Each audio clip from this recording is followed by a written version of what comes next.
Ассаламу алейкум туугандар, кандайсыздар? Назарыңыздарда кайрадан эле Базар Жок каналы. Бүгүн сиздерге Бишкек шаарынын түндүк тарабы 1-май районуна караштуу Мурас Ордо конушунан бир сатылуучу үй көргөзмөкчүмүн.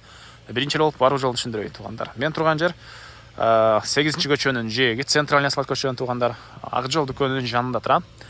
Сатылуучуга ушул жерден сиздер бир аз эле батышты карай жүрүп, 3-көчөнүн оң тарапка бурулганыңыздарда 3-көчө 39-үй бүгүнкү чыгаштагы сатылуучу үйүбүз болуп калат туугандар.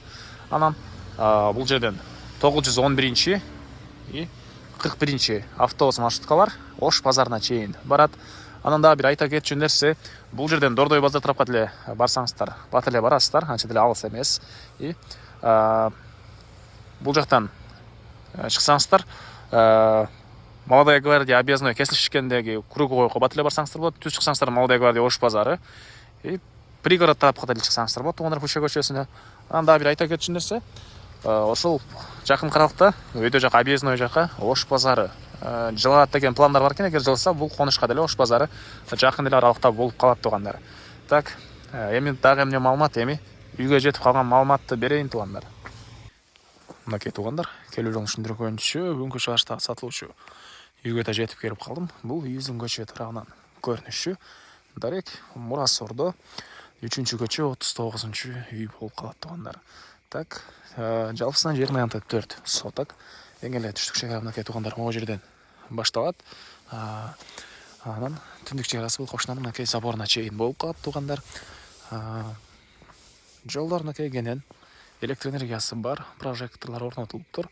Суу, центральный суу бар экен туугандар. Жанагы көчө менен келе, мына оң тарапка бурулсаңыздар эле катардагы 3-үй. Так. Мектеп боюнча айтсак, чоң. Бул жакта мектеби бар туугандар, садиктер, азыркы частный садиктер и гос садик салынып аткан учуру мечиттер деле көп эле бар экен туугандар бул конушта. Так, андан ары дагы эмне маалыматы? Чегараны сиздерге көргөздүм туугандар, мынакей. Могу жерден. Бери жагы 4 сот. Документтер боюнча айтсак, кызыл китеп, чек паспорт, эксплуатация бардыгы бар экен туугандар. Электр энергиясы киргизилген, суу дагы бар туугандар. Анан үй боюнча айтсак, узун турасы 11-ге 8,5, толук түрдө бышкан кирпич менен бүтүрүлгөн, сейсмопояс колонналар куйулган. Колонналар могу бурчта кирпичтин ичинде калыптыр. Сейсмопояс колонналар калтырылып, куюлуп, этаждын ортосу плита туугандар.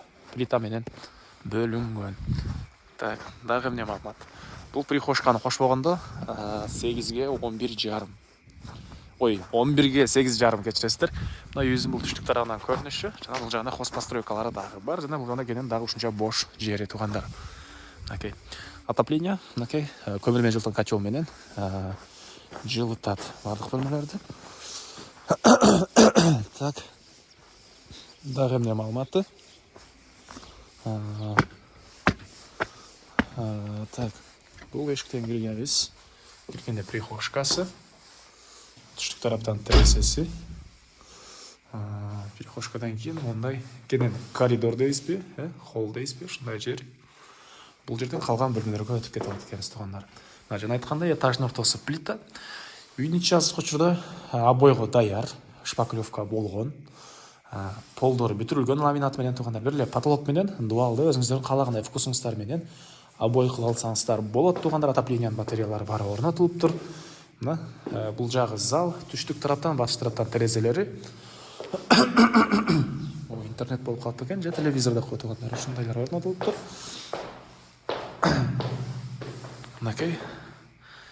Так. Документтер боюнча мынакей кызыл китеп, чек паспорт, жана ошо керектүү документтин баары ээсинин колунда экен. Аны келгенде барактап өзүңүздөр карап алсаңыздар болот. Так.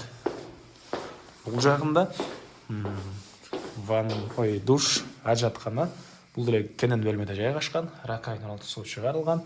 Түндүк тарабынан форточкасы, отоплениянын батареясы, жана бул жагында кухня туугандар. Пол, мынакей, бул жагы ламинат, бул жагы кафель экен. Ракайын орнотуу чыгарылган. Кухня мебелдин жайы моундайына болот окшойт. Чыгыш тараптан терезе жана өзүнчө эшик, ал жака терраса кылайын деген план болгон экен үй ээсинин.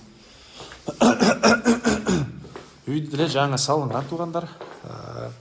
анан могу тепкичтин түбү чоң мондай кладовкасы. Андан ары бул жерден түштүк тараптан, чыгыш тараптан терезелер. Biraz tamamım vurup kaltır koymadı. Urbayıslar tuğanlar yine. Так, экинчи этаждын коридору бул жерден калган бөлмөлөргө өтүп кете алабыз. Оң тараптан көргөз баштайын. Бир чоң спальня бөлмөсү. Родительский спальня экен, өзүнүн санузели дагы бар. Так, чыгыш тараптан терезеси. Бул жерден хозпостройкалар жана район кенен көрүнөт. Бишкек шаарынын 1-май районуна караштуу Мурас Ордо конушу туугандар. Бул жакта мынакей родительский спальниде өзүнчө санузели бар. Мына ушул даражага чейин бүтүрүлгөн. Андан ары бул жакта дагы бир спальня бөлмө. Батыш тарабынан терезе. Мынакей. И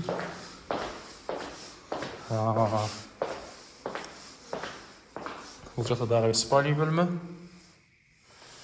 Булдар ламинат отопление материалдары. Мынакей бул жакта дагы бир спальня бөлмө туугандар. И могу жер негизи боюнча кладовка экен. Кааласаңыздар бул жерде бир кабинет, же болбосо ушул сыяктуу бир бөлмө кылсаңыздар деп өткөн кенен эле чоң эле бөлмө экен туугандар. Андан ары мен колесо учителин коросундамын туугандар. Так, бул жагда да ушунча кенен жери туугандар. Үй ээси негизи боюнча бул жагдан терраса кылайын деген план болгон экен. Ошого өзүнчө эшик орноткон. Көмүркана, бир склад, отоплениянын котел жайгашкан бөлмө. Көмүр менен котел үйдү жылытат. Үйдүн чыгыш тарабынан көрүнүшү. Так, эмне маалымат айтылбады туугандар. Анча-мынча маалымат алган болсо, эсинен чалып билип толугураак түрдө сурап билсеңиздер болот. Баасы бул үйдүн $54,000 сурап атыптыр. Анан дагы сүйлөшүү болот туугандар. Ээсинин номери экранда жана описанияда ээсител деп жазылып турат. Звонок кылып сүйлөшүп көрүңүздөр. Сүйлөшүүлөр болот.